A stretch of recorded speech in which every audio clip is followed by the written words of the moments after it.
Alhamdulillahi Rabbil Alamin. Wassalatu wassalamu ala sayyidil mursalin Nabina Muhammad sallallahu alaihi wasallam wa ala alihi wa sahbihi ajma'in wa man saru ala nahjihi wastanna bi sunnatihi ila yaumiddin, amma ba'd. Taib, ibu-ibu yang semoga dirahmati Allah Subhanahu wa taala. Kaifa halukunna? Gimana kabarnya? Taib. Ibu-ibu yang semoga dirahmati Allah Subhanahu wa taala, tentunya yang pertama kita selalu bersyukur kepada Allah Subhanahu wa taala yang telah begitu banyak memberikan nikmat kepada kita semua, berupa nikmat iman, Islam, kesehatan, apalagi ditambah kesempatan untuk belajar ilmu agama, taufik, dimudahkan untuk mempelajari ilmu agama. Walhamdulillah, ini kenikmatan yang besar yang harus senantiasa kita syukuri dengan beristiqomah. Kemudian salawat serta salam semoga selalu tercurahkan kepada Nabi kita Muhammad sallallahu alaihi wasallam, suri teladan kita dalam menjalani kehidupan ini. Tentu siapa saja yang mentaati beliau dijanjikan surga, dan siapa yang menjauh dari ajaran beliau, tidak peduli dengan apa yang disampaikan beliau, maka dia sangat jauh dari surga Allah Subhanahu wa taala. Makanya dalam hadis yang sahih Nabi SAW menyebutkan, man ata'ani dakhalal jannah wa man asani faqad aba. Barang siapa yang taat kepadaku, kepada siapa? Nabi Muhammad SAW, maka akan masuk surga, dan barang siapa yang durhaka kepadaku, dia enggan memasukinya. Fal'iyadu billah. Taib, ibu-ibu yang semoga dirahmati Allah Subhanahu wa taala, pada pertemuan ini kita membahas tentang apa, Ibu? Pendidikan anak. Masya Allah tabaraka wa taala. Karena di pekan lalu, di pertemuan lalu kita bahas tentang tafsir, ya, penjelasan tentang Al-Quran, dan sekarang kita masuk ke penjelasan tentang mendidik anak, tarbiyatul aulad. Taib, jamaah sekalian dirahmati Allah Subhanahu wa taala, di pertemuan lalu kita membahas tentang muqaddimah, yaitu pendahuluan tentang kitab, ya, yang Masya Allah sangat baik sekali untuk kita pelajari bersama, yang judul aslinya adalah Al-Qawaiduz Zahabiyatu fi Tarbiyatil Abna'i Tarbiyatan Sawiyah, ya, kaidah-kaidah emas di dalam mendidik anak dengan pendidikan yang lurus, ya. Ini ditulis oleh Syekh Imam Al-Wakil. Taib. Di muqaddimah, di pendahuluan beliau Masya Allah menjelaskan tentang bahwasanya anak ini adalah rezeki atau nikmat dari siapa? Dari Allah Subhanahu wa taala. Ada yang masih ingat kira-kira dalilnya apa? Ingat nggak, Bu? Lupa soalnya nggak dicatat, Bu, ya. Naam. Jadi Allah Subhanahu wa taala menyebutkan di dalam surah Asy-Syura, ya, dalam surat apa? Asy-Syura ayat ke-49 dan 50, ya. Di sana Allah berfirman, lillahi mulkus samawati wal ard, milik Allah lah langit dan bumi. Yakhluqu ma yasha, Allah menciptakan siapa yang Dia kehendaki, ya. Yahabu liman yasha'u inasa wa yahabul liman yasha'u dzukur. Allah memberikan, ya, jadi ini pemberian dari Allah, rezeki, ya, dari Allah. Allah memberikan kepada siapa yang Dia kehendaki perempuan, dan Allah juga memberikan siapa yang Dia kehendaki laki-laki, ya. Au yuzawwijuhum dzukrana wa inatha, atau Allah berikan keduanya, laki-laki dan perempuan. Wa yaj'alu man yasha'u aqima, dan Allah menjadikan ada yang mandul, ya, tidak memiliki anak. Innahu alimun qadir, sesungguhnya dia yaitu Allah maha mengetahui lagi maha menguasai, mampu. Taib, jamaah sekalian dirahmati Allah Subhanahu wa taala, dari ayat ini menjelaskan bahwasanya semua anak yang kita miliki itu pemberian dari siapa? Allah. Jika dikasih bersyukur, dan jika tidak dikasih maka bersabar dan terus meminta. Mintanya ke siapa? Ke Allahu Rabbul Alamin, karena Allah yang kasih, ya, bukan makhluk, ya. Bukan makhluk, dan bukan pula ya manusia, ya, bukan pula hewan, bukan pula pepohonan dan lain sebagainya, ya. Jadi tidak benar jika ada yang meminta kepada makhluk, ya, perihal tentang anak ini, ya. Misalkan sulit dapat anak, pergi kemana meminta. Wallahi ya jamaah, cukup kita hamparkan sejadah, kita mungkin sholat di berapa? 3/4 malam terakhir, di situ Allah mencari orang-orang berdoa kepadanya, ya. Itu doa mustajab, minta. Tidak perlu safar jauh, tidak perlu berbekal banyak. Cukup kita hamparkan sejadah, kita sholat, mendekat kepada Allah, menghadap kepadanya, lalu meminta kepada Allah Subhanahu wa taala. Maka dari ayat ini kita harus yakin, yang kasih anak siapa? Allah. Berarti minta ke Allah, ya. Tidak perlu perantara-perantara. Nah, jadi masyarul ikhwah, akhwat rahimani wa rahimakumullah. Kemudian berikutnya dijelaskan juga bahwasanya kita semua ini diberi tabiat Allah untuk cinta kepada anak. Mau bagaimanapun anaknya, pasti kita ada kecenderungan, ya. Kita akan cinta kepadanya, sayang kepadanya. Mau anaknya itu nakal, baongnya, ya. Mau anaknya itu keliaran kemana-mana, yang namanya anak tetap kita akan sayang. Bagaimanapun rupanya juga, mau dia kekurangan, kalau dia lahir dari kita, ya, dari orang tua, maka Allah berikan tabiat cinta kepada mereka, ya. Nah, masyarul ummahat rahimani wa rahimakunallah, ya. Ketika kita sudah memahami bahwasanya kita cinta kepada mereka, ya, bagaimanapun keadaannya, maka usahakan cinta itu adalah cinta yang dibangun di atas apa? Di atas agama. Ya. Bukan cinta ketika dia hanya berprestasi, hanya memiliki nilai tinggi. Itu cinta duniawi, ya. Kita bawa cinta ini kepada cinta akhirat, itulah cinta yang sesungguhnya, ya. Itulah cinta yang sesungguhnya. Kalau kita cinta duniawiahnya saja, wallahi ketika kita sudah tua renta, bisa jadi kita ditinggalkan. Kenapa? Karena kita memberikan cinta kita hanya cinta dunia. Jadi kalau kita sayang, kalau dia berprestasi, dia jadi dokter, dia jadi insinyur, dia jadi dan lain-lainnya. Tapi ketika kita tidak bawa cinta itu kepada anak soleh, belajar Al-Quran, menghafal Al-Quran, qiyamul lail, kita tidak bawa cinta itu kepada hal-hal akhirat, maka kita akan menyesal kapan? Ketika tua, ya. Kenapa? Karena kalau orang cintanya dunia saja, ya, ketika dunianya hilang ditinggalkan, ya. Misalkan kita biasanya kasih dia uang, kita kasih dia fasilitas, ya, berkaitan dengan dunia, ya. Maka cintanya hanya sebatas itu, dibangun di atas duniawi, ya.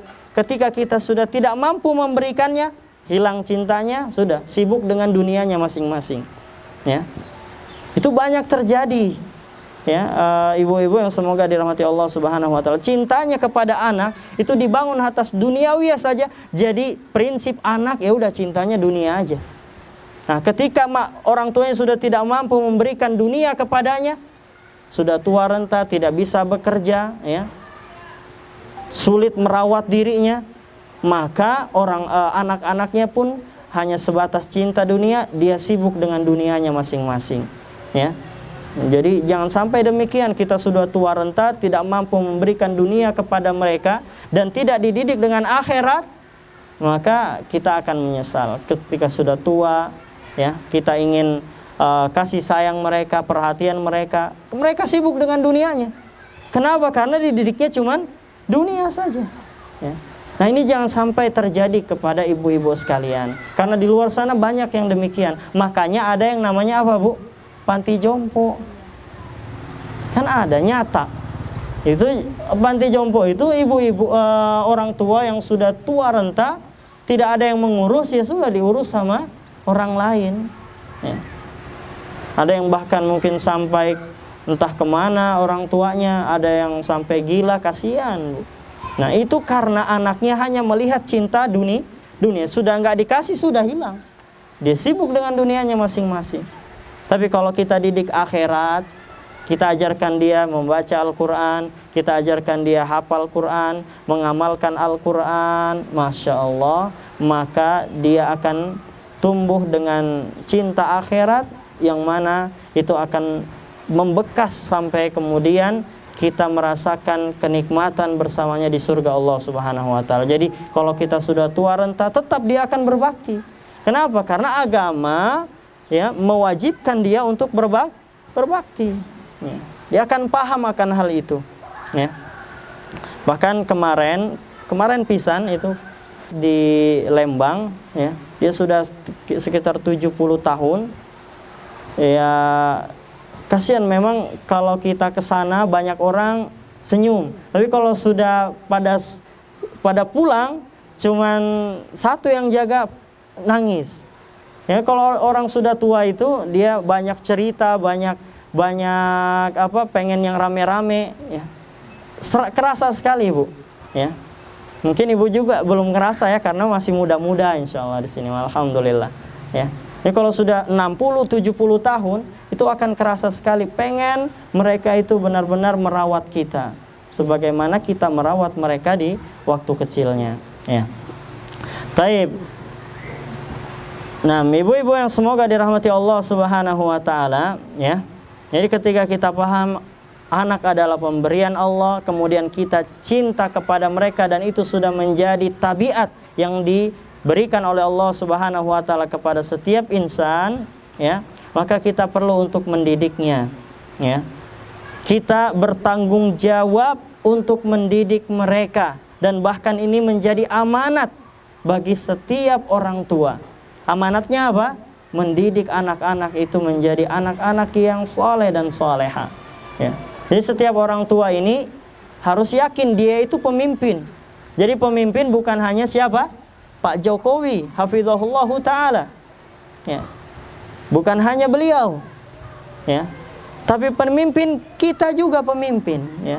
Ibu pemimpin, suami juga pemimpin, bapak juga pemimpin, ya. Sebagaimana dalam hadis sahih, ya, kita akan sampaikan dalil yang jelas menunjukkan akan hal itu dalam riwayat Bukhari.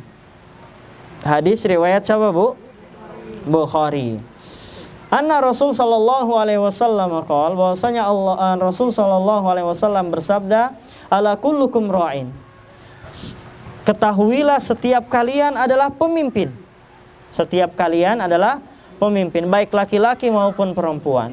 Wa kullukum mas'ulun an ra'iyati, dan setiap kalian akan dimintai pertanggungjawabannya tentang apa yang dia pimpin, ya, tentang rakyatnya.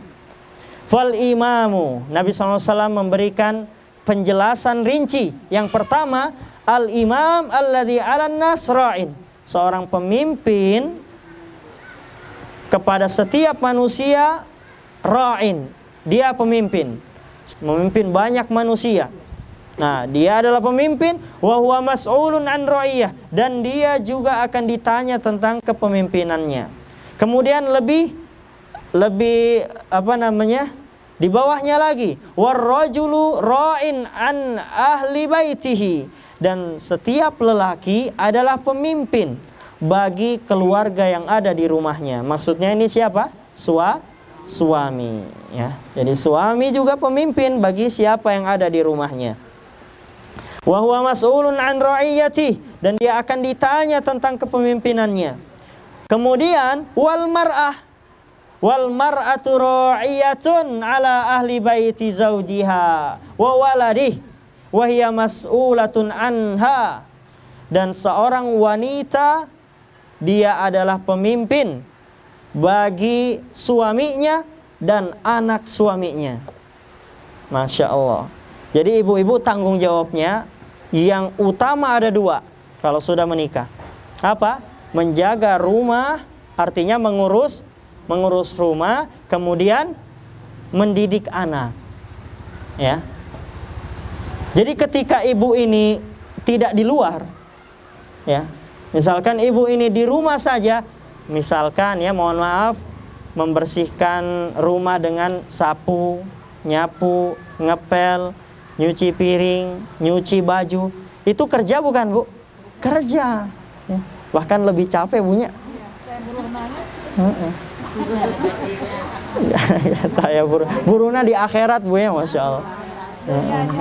Masya Allah. Ya.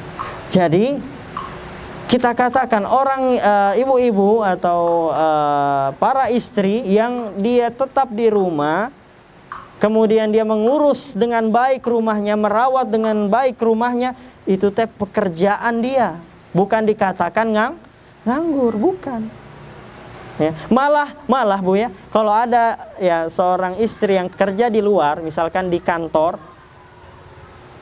dia tidak membersihkan rumahnya, tidak merapikan rumahnya, tidak merawat rumahnya. Kalau dalam Islam dia kerja tidak, Bu? Dalam Islam enggak. Iya. Dalam Islam itu dia kerjanya di rumah. Ini kata Nabi SAW, wal amar'atu ra'iyah, seorang istri adalah pemimpin dan dia memimpin rumah suaminya. Jadi rumah, bukan kantor, ya, bukan pabrik. Ya. Itu pekerjaan suami. Ya. Jadi pekerjaan utamanya adalah di rumah. Ya. Kemudian wahya wa waladih, dan dia juga memimpin anak-anaknya, ya, anak-anak suaminya. Jadi dia mendidik dengan baik anak-anaknya. Ya, jadi fokus utama ibu, ya, adalah benar-benar merapikan rumah, merawat rumah dengan baik, ya. Kemudian benar-benar mendidik anak dengan baik juga. Ya. Itu tugas utama seorang istri, ya.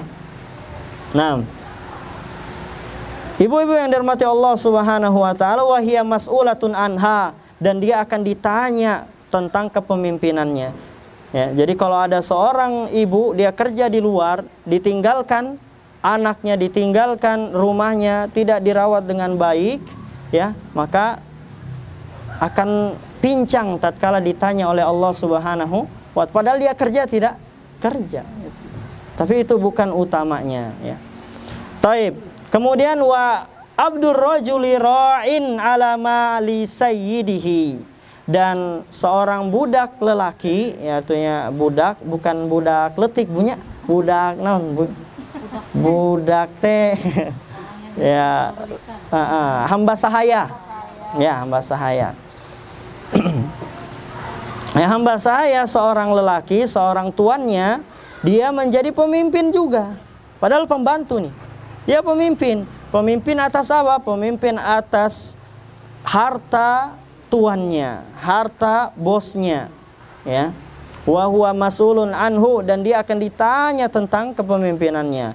Ala fakullukum ra'in wa kullukum mas'ulun an ra'iyatihi. Setiap kalian adalah pemimpin dan akan ditanya tentang kepemimpinannya. Dari sini jamaah sekalian dirahmati Allah Subhanahu wa taala, ketika kita akan dipertanggungjawabkan, kita akan diminta pertanggungjawaban setiap apa yang kita lakukan, setiap apa yang kita pimpin, ya. Ya, saya akan ditanya tentang istri dan anak. Ibu ditanya tentang rumah dan anak. Ya. Ditanya oleh Allah Subhanahu wa taala, maka benar-benar, ya, manfaatkan dengan sebaik-baiknya, ya, amanat ini, ya. Taib. Ibu-ibu yang semoga dirahmati Allah Subhanahu wa taala, dan dengan tegas lagi Allah Subhanahu wa taala berfirman di dalam surat An-Nisa. Dalam surat apa, Ibu? Surat An-Nisa ayat ke-58. Ini tentang amanat, ya. Allah di sana berfirman, "Innallaha ya'murukum an tu'addul amanati ila ahliha." Sesungguhnya Allah itu memerintahkan kalian untuk menunaikan amanat kepada yang berhak mendapatkannya. Ya. Apa maksudnya yang berhak mendapatkannya? Ya, kepada siapa yang kita pimpin. Ya. Kita diperintahkan untuk amanah kepada siapa yang kita pimpin. Jadi kalau ibu-ibu diperintahkan untuk amanah, ya amanah mendidik anak. Jangan berkhianat. Kalau ibu diperintahkan untuk amanat merawat atau memperhatikan, ya mengurus rumah, ya uruslah dengan baik, ya. Yang berhak menerimanya, ya. Tentunya kalau kita berbicara siapa yang berhak menerima, ya anak-anak kita, ya. Itu menjadi amanat kita di hadapan Allah Subhanahu wa taala. Makanya Allah juga tegaskan di ayat yang lain dalam surat An-Nisa ayat ke-11, ya. Yusikumullahu fi auladikum. Allah mewasiatkan, artinya memerintahkan kalian untuk memenuhi hak-hak anak. Penuhi hak anak. Nah, apa maksudnya penuhi hak-hak anak? Yaitu menjadikan mereka baik, menjadikan mereka itu soleh dan solehah, ya. Karena kalau kita lalai dalam menunaikan amanat ini, terjadilah banyak kerusakan, ya. Taib. Al-Imam Ibnul Qayyim, siapa namanya? Al-Imam Ibnul Qayyim rahimahullah berkata, "Idza tabartal fasada." Jika engkau cermati, engkau perhatikan kerusakan itu fil aulad, ya, yang terjadi pada anak-anak, ya, ra'aita amatahu min kibalil aba, maka engkau akan dapati penyebab kerusakan itu adalah karena orang tuanya. Jadi kalau ada anak yang rusak, anak yang buruk, kalau kita cermati, itu kebanyakan penyebabnya dari siapa? Dari orang tuanya, ya. Anak-anak misalkan yang mainan di jalan, yang entah hidupnya nggak jelas, ya, yang kata-katanya kasar, yang perilakunya nauzubillah, ya, tidak senonoh dan lain sebagainya. Itu kalau kita perhatikan karena orang tuanya yang tidak menjalani amanat dengan baik, ya. Dibiarkan begitu saja, ya. Kalau maghrib nggak ada di rumah, dibiarin aja. Subuh tetap tidur, dibiarin aja, ya. Tapi kalau sekolah dipukul, ya, disiram. Nah, jadi jangan sampai demikian, ya. Jadi ibu-ibu yang dirahmati Allah Subhanahu wa taala, ya sebenarnya anak itu cerminan orang tua, ya. Jadi ketika anaknya baik, berarti orang tuanya demikian. Tapi kalau anaknya buruk, ya, maka ada kemungkinan kita tidak memutlakkan, jamaah sekalian dirahmati Allah Subhanahu wa taala, ya. Kita tidak memutlakkan bahwasanya terkadang memang ada anak yang baik, orang tuanya sebaliknya. Ada orang tuanya baik, anaknya sebaliknya. Tapi itu, ya, tidaklah banyak. Yang banyak apa? Ya kalau baik juga, yang buruk juga. Itu yang banyaknya, ya. Jadi ma'asyiral muslimat rahimani wa rahimakumullah, ini diantara pelajaran kita pada hari ini, bahwasanya, ya, ketika kita memiliki anak, jadi amanat buat kita. Kata Allah, antu addul amanat ila ahliha, ya. Tunaikanlah amanat kepada yang berhak mendapatkannya. Maksudnya siapa yang kita pimpin. Yang berhak mendapatkan amanat itu adalah anak-anak kita. Kita harus menjalankan amanat dengan sebaik-baiknya, ya. Mudah-mudahan dari yang sedikit ini, ya, kita bisa mendapatkan pencerahan yang banyak, dan kemudian kita bisa mengamalkan dengan sebaik-baiknya, ya. Baik, paling ini yang bisa kita pelajari pada hari ini. Mungkin Ibu yang ada pertanyaan silahkan, boleh ditanyakan. Kalau tidak, walhamdulillah kita cukupkan.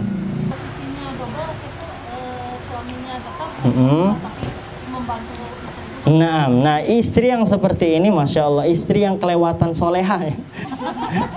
Ya, misalkan istrinya masya Allah, dia kerja di rumah juga, ngurus rumah, ngurus anak juga. Dia mau kerja, mau bantu suaminya misalkan mencari nafkah. Itu tidak ada larangan, bahkan bagus.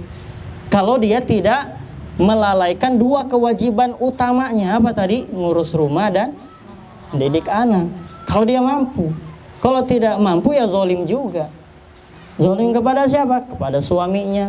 Zolim kepada anaknya. Dia kerja padahal kewajiban dia adalah mengurus rumah dan anak. Ya. Jadi kalau misalkan dia kerja, ya kerja itu kan gak mesti di luar Bu ya. Bisa kerja online ya, mau Fadlan ya.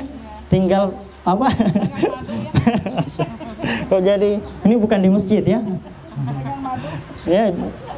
Mudah sekarang Bu ya. Gak mesti kita keluar menghabiskan waktu dari pagi sampai sore, gak mesti begitu. Ya, kalau memang niatnya mau bantu suami, ya. Asalkan tidak melalaikan kewajiban utama saja. Ya. Makanya kita bilang tadi ya istri yang masya Allah solehah pisan. Ya kalau mampu demikian. Tapi kalau tidak, ya utamakan yang menjadi amanat terbesar dia, yaitu benar-benar memperhatikan rumah dan mendidik anaknya. Wallahu a'lamu bishawab. Bisa dipahami Bu ya? Nah, taib berkaitan dengan prinsip dunia akhirat. Jadi yang terbaik itu kejar akhirat, jangan lupa dunia. Kenapa ada ucapan jangan lupa dunia? Karena Allah yang berfirman dalam Al-Qur'an. Ya.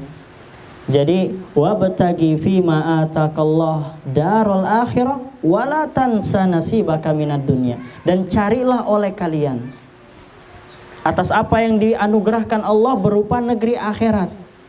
Jadi yang disuruh cari oleh Allah apa? Akhirat, ya. Wala tansa nasibaka minad dunya, dan jangan lupakan dunia. Jadi artinya ketika Allah katakan dengan sigo, dengan bentuk jangan lupakan sekedarnya.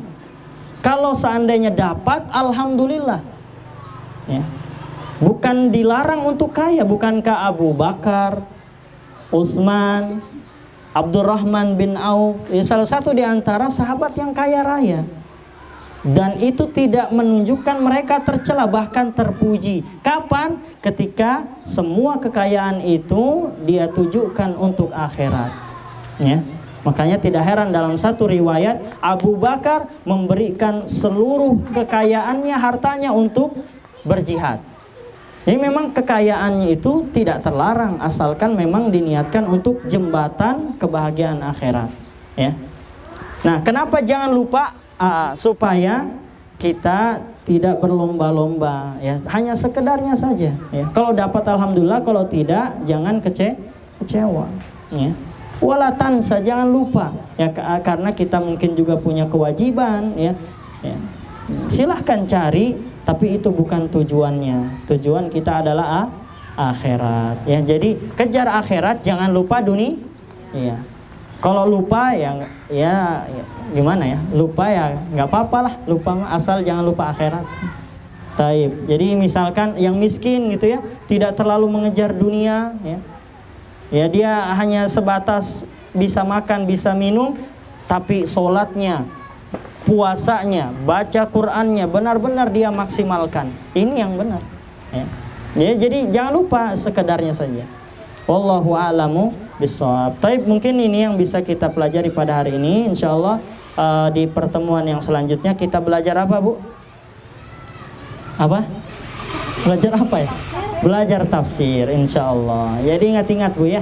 Jadi selang-seling ya kita mempelajari Al-Quran dan kitab. Wallahu a'lam bishawab. Semoga ibu-ibu senantiasa diberikan keistiqomahan dan kesehatan untuk terus beramal soleh. Wallahu a'lam bishawab. Subhanakallahumma bihamdika asyhadu an la ilaha illa anta astaghfiruka wa atubu ilaik. Wassalamualaikum warahmatullahi wabarakatuh.